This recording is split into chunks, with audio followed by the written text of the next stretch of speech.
自从上网认识他以后，就发展成那个网恋。他是在老家那边已经订婚了，之后他又过来找我了。有一次我奶奶生病了，因为我特别忙，走不开，然后他就回去照顾我奶奶。我以前对你有多好，多在乎你，你不知道吗？我跟家里边都决裂了，到现在都没回家，你让我怎么原谅你？他回来的时候就跑到店里面来，直接把店里面所有的东西基本上都该砸的都砸了，然后跑出去了。我告诉你，你以后别来找我了，我不可能再原谅你。我现在杀你都心都有，你知道吗？我现在感觉自己特别后悔。不管他让我做什么，只要他能原谅我，我都会去做。我像一笑从容，不痛。是我犯了错，究竟怎样你才能原谅我？让我们掌声来请出这对主人公，来，掌声有请。男主人公张凡，23岁，来自安徽理发师，年收入5万；女主人公乔史，22岁，有职业，收入不定。来，有请两位。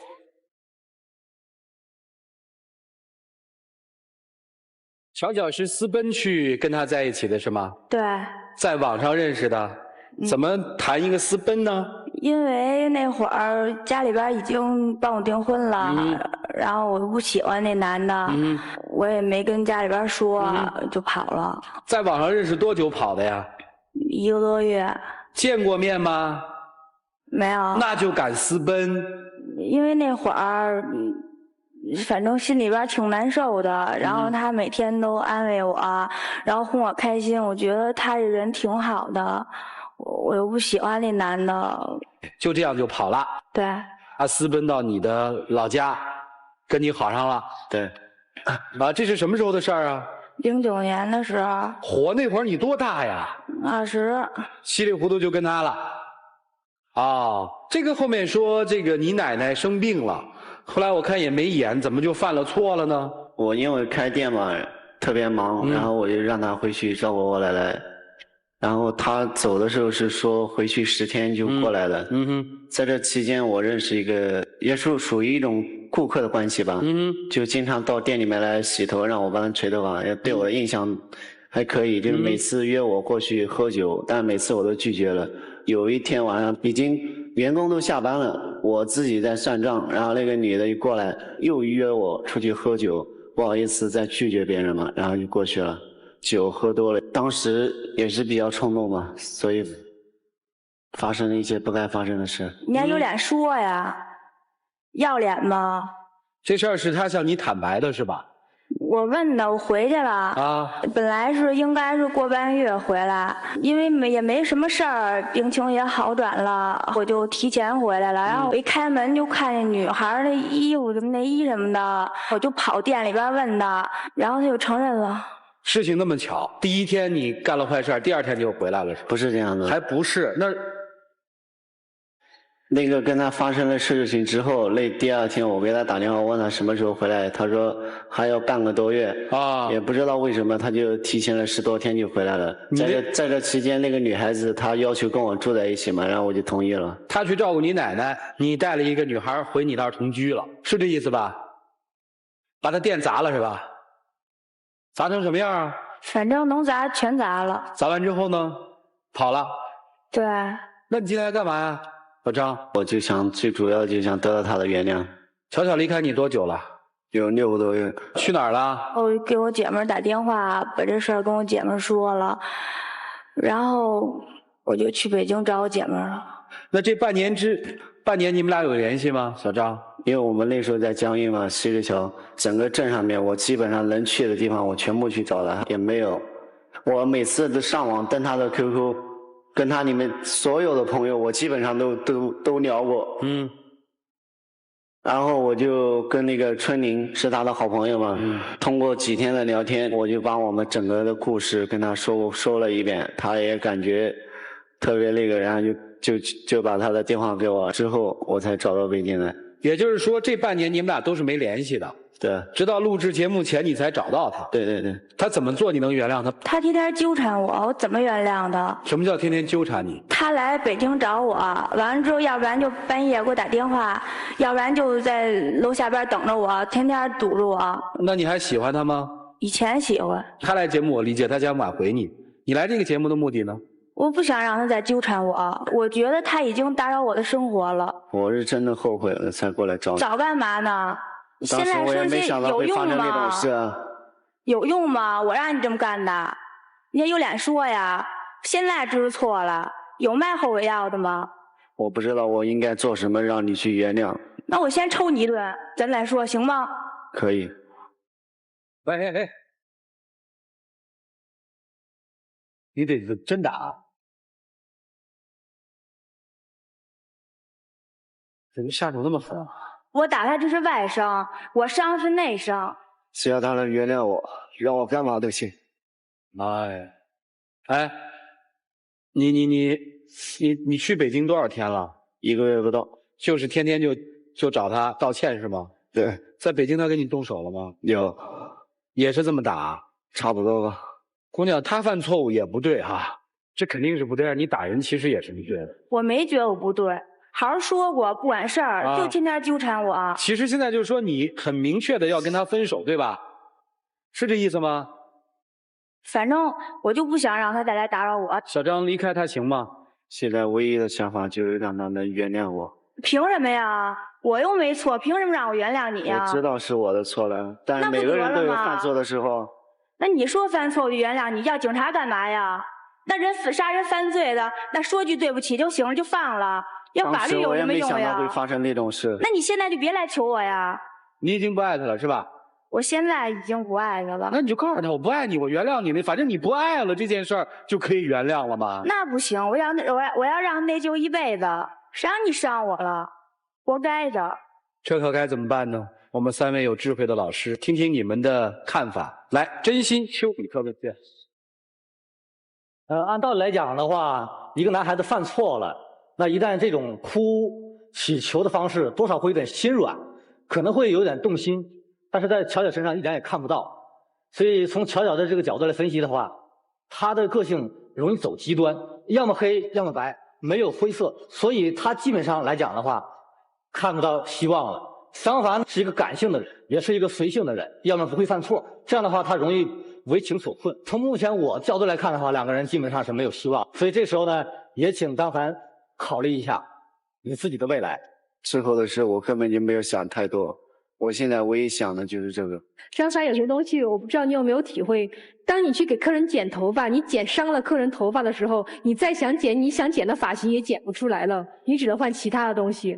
所以对于你的这段恋爱来讲，已经剪断了，你再想重拾会比较难。所以我觉得，如果你真的觉得你爱巧巧的话，第一，你先承认你的错误；第二，如果你真的爱他的话，你就放他一条让他快乐的活路，这样对他或者对你来讲会更好一点。这件事情其实对你来讲也是个教训，因为如果未来你在做任何事情不想后果的话，你永远不可能真的成为一个男子汉。而对于巧巧来讲，你如果不原谅张凡，其实相当于你不原谅自己的生活。有些时候你可以嘴巴说一套，心里想一套，感受是一套。如果真的当你说一句原谅的时候，也许你心里会过得了这个坎儿。你不是在跟他较真儿，你最后相当于跟你自己较真儿。你唯一较真儿就那句话，我凭什么呀？我为你付出了那么多，你凭什么跟一女人在一起乱搞呀？你就这句话会永远纠缠着你。所以放手对你来讲，最恰当的是给自己一条未来更光明的路途。其实我倒是觉得他们俩有戏。我们来研究一下张凡的犯错经过。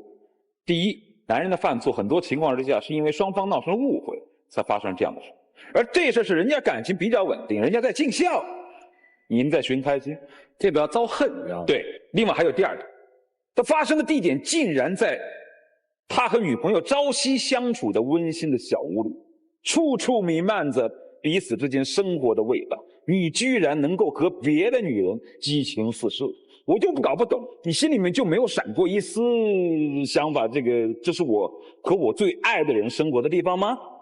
只要闪过一下，你就不会继续下去，对不对？如果不是巧巧回来了，你这个偷情的生活还会继续下去。还不能戛然而止。也就是说，他这个罪重在什么地方啊？要是那天喝多了一夜情，你还算有个小借口说啊，这玩意儿不是这样的，它继续发展。所以说，对于爱情没有一点忠诚吧？不是这样的，当时酒喝多了之后，因为跟他发生了这种关系之后，因为我的身份当时是一个老板。我刚才问你的问题是，当你跟那个女人激情四射的时候，在那间房间里，你有没有闪过一丝他的那时候酒只是喝多了，根本就没有想过。那你说你已经不行了，你不行了，怎么可能发生那种事情呢？说明你还是有一定清醒的，你还有行为能力，你根本就没想。其实我认为这种错误是绝对不可原谅，半次都不可原谅。但是我从巧巧的反应来看，我认为有戏。为什么呢？打得越重，恨得越深，恨得越深就伤得越切。而且你反反复复问他，你说你不爱他就原谅他吗？他不肯。一般女性而言的话，打得越狠越恨，可能代表越爱。但是他非黑即白这种思维方式，你的意思是指他没有灰色地带？对，没有灰色地带，对不对？他很难灵活。就是他没有灰色地带的人呢，就是说他没有妥协的任何的内容。对，是这样。但是我从他的眼神当中，我看到有妥协的内容。真正的绝情是什么？女人真正的绝情是根本不搭理。我不太同意你们这个命题，我倒觉得此事可以原谅，但是不能在一起，因为原谅和在一起应该是两个概念。那就等于是不原谅了。那当然是原谅。你原谅的前提是什么呢？原谅你了，你就什么叫原谅了？这就叫原谅啊！原谅就是谅解到最初原点。对啊，那原点最初原点就是离开了吗？原点是情侣啊。原点不是情侣啊，原点就是两个原点是两个从不认识的人啊。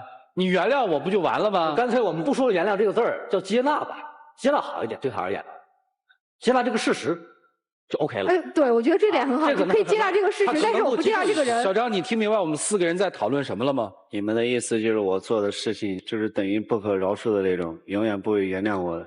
小张，如果你的朋友犯了这样的错，你觉得可以原谅吗？应该会吧。啊，应该会吧。他就原谅，他就觉得可以原谅，这是他的认识。我们不做任何的评价，巧巧就不能原谅。你碰到的和你不是一样的人，那怎么办？听听你朋友的意见吧。来，踏浪，旁观者清。你是？这是我的好哥们儿。好哥们儿。对，他俩当时发生这件事时，我就在理发店上班。哦，你在理发店里上班？对。你见证了他砸的全过程。对，而且我还见证他俩在一块儿幸福的时候。发生这个事之后，我哥们儿就特别痛苦，每天都是出去找他，反正就是每天都不折磨自己，有的时候1天2天的吃不下去饭，经常去带着我们出去喝酒。有的时候喝酒喝到最伤心的时候，喝多了回来抱着马桶去睡觉，这是我们半夜醒来的看到的。错误是犯了，但是他确实也知道悔改了。我希望呢，巧巧能给他个机会。不是有句话这么说的，浪子回头金不换吗？既然他都回头了，我希望你能给他一个机会。巧巧今天有朋友来是吗？我是他小朋友姐妹，好姐妹。就是他在北京的生活现在就靠你那。对，都在我那边。他的消息是你告诉他的是吗？对。那你觉得怎么办呢？这件事儿？张凡，我也不知道说什么，但是我要告诉你，巧巧对你已经死心了，他对你太失望了。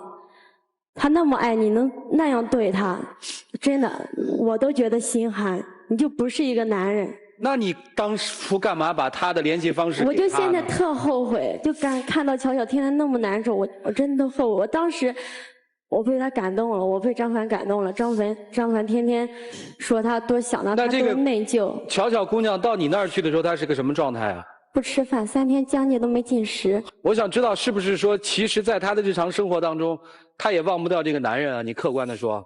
每次他妈妈给他打电话来的时候，然后他就特想接，但他没脸见他妈妈，然后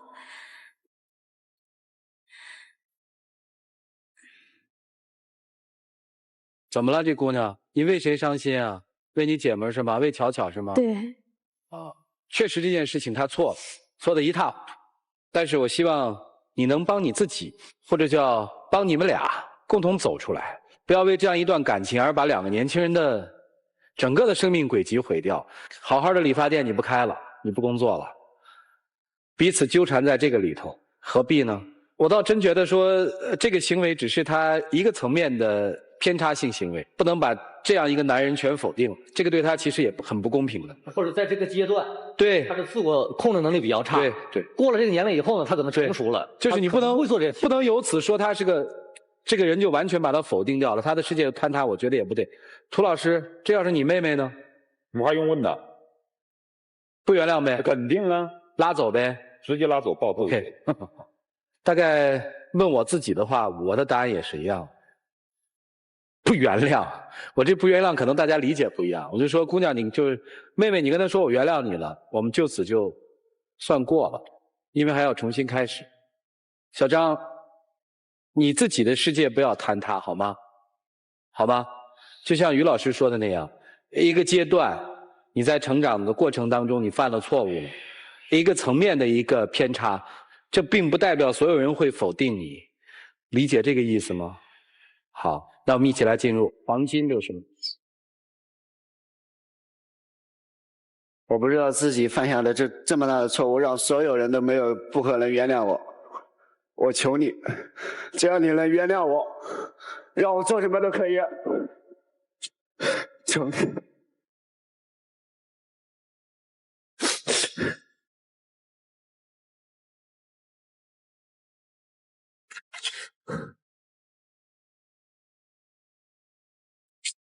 起来吧，兄弟，男人的膝盖不是这么用的啊！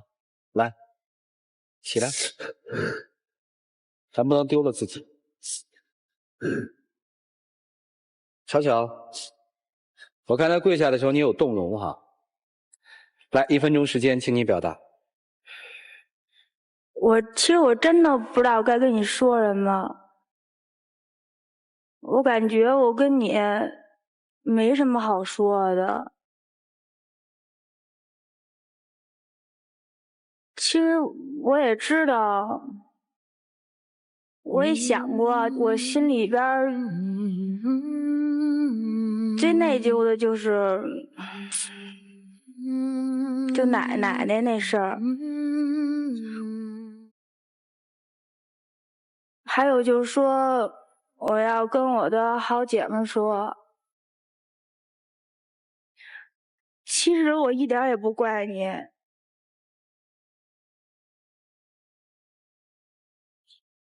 好了，时间到了。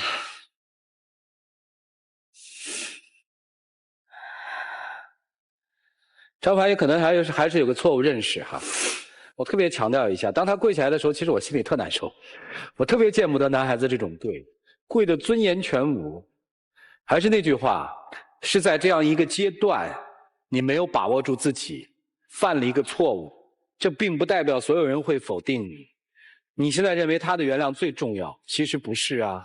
你身边还有那么多亲人啊，你不是为他一个人而活呀。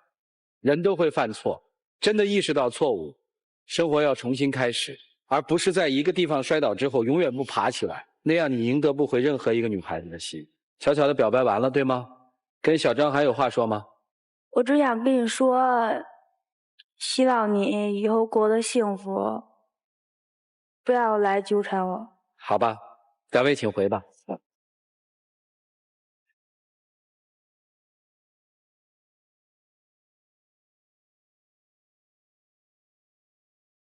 来，请关门。年少荒唐，铸成大错，姑娘肯定是不能原谅，可能搁在谁那儿，这个心结都过不去。这段生活至少告诉我们，有些东西我们是要坚守的。各位拿起你们手里的表决器，你们觉得他们应该订婚呢，还是分手？来，请表决。现场58.33%的观众朋友觉得他们应该分开。我不太期待这扇门，我更期待那扇门的表现。我们一起来倒数5个数，来，5、4、3、2、1，请开门。5、4、3、2、1，请开门。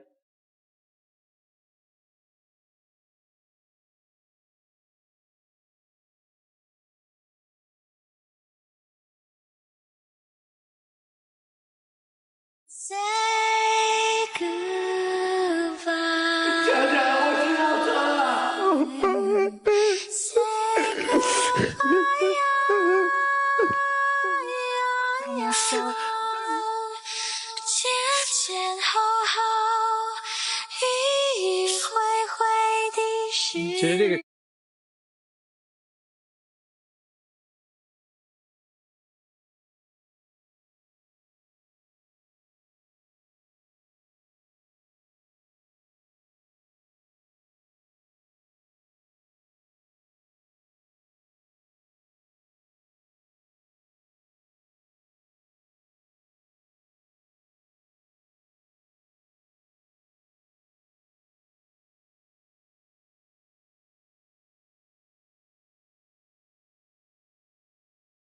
让他看到你像一个男人一样，或者你在成长。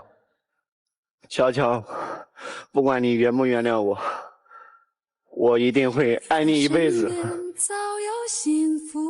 你现在最需要做的是重新拾回男人的责任。我们现在先不谈尊严的东西，而是你的责任。你的责任第一个是你去努力工作，证明给巧巧看，你知道悔改了，你知道未来怎么去安排你的生活。第二，你是做给自己看，做给自己看是因为你知道你曾经犯了一个大家都觉得不可饶恕的错，但你并不因此而把自己的终身毁了，而是你真的在这个错误的基础上，你变得更好、更优秀了。年少时大概很多人都荒唐过，对吧？